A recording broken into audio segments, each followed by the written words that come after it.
வணக்கம். சற்று முன் கிடைக்கப்பெற்ற மிக முக்கியமான செய்தி ஒன்று வெளியாகி உள்ளது. ஸ்டாலின் அவர்களது பிறந்த நாளன்று நடைபெற்ற கெட்ட செய்தி கிட்டத்தட்ட ஒட்டுமொத்த தமிழகத்தில் திமுகவின் தொண்டர்களுக்கு பேரதிர்ச்சியாக வந்த செய்தியாக பார்க்கப்படுகிறது.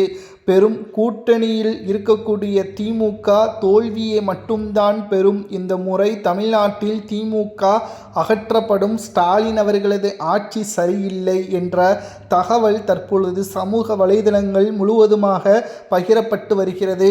தேர்தல் நெருங்கக்கூடிய இந்த 46 நாட்களில் கிட்டத்தட்ட பல வாக்குறுதிகளை மக்களை ஏமாற்றக்கூடிய வகையில் ஸ்டாலின் அவர்கள் செய்து வருகிறார். இன்றைக்கு ஸ்டாலின் அவர்களது பிறந்தநாள் கோலாகலமாக கொண்டாடப்படுவதற்கு திட்டமிடப்பட்ட நிலையில் அமலாக்கத்துறை அதிகாரிகளது விசாரணை தற்பொழுது இன்றைக்கே அமைச்சர்களது வீட்டின் கதவை தட்டக்கூடிய வகையில் அமைந்துவிட்டது. பிறந்தநாள் என்று கூட பார்க்காமல் ஸ்டாலின் அவர்களுக்கு சந்தோஷம் இல்லை என்ற தகவலையும் தற்பொழுது நம்மால் பார்க்க முடிகிறது. கடந்த 5 ஆண்டுகளில் திமுக செய்தது என்ன?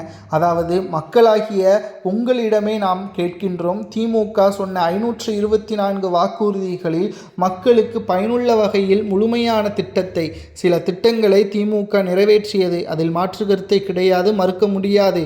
ஆனால் மிக முக்கியமான வாக்குறுதிகளை திமுக நிறைவேற்றியதா என்று கேட்டால் அது கேள்விக்குறிதான். தமிழகத்தில் அமைச்சர்களது சொத்துக்கள் 2021ஆம் ஆண்டுக்கு முன்பு எப்படி இருந்தது, 2026ஆம் ஆண்டு இப்பொழுது எப்படி இருக்கிறது என்று நாம் பார்க்கும் பொழுது பல கோடி வித்தியாசங்கள் இருக்கிறது.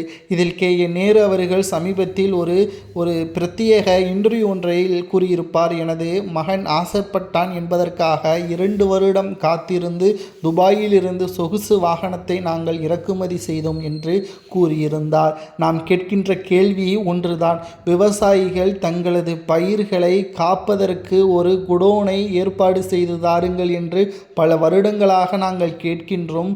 கோவை மண்டலம் வட மாவட்டங்களில் அதற்கான பிரத்யேக ஏற்பாடை திமுக செய்ததா? நேரு செய்தாரா? விவசாயத்துறை அமைச்சர் செய்தாரா என்று பார்த்தால் நிச்சயமாக கிடையாது.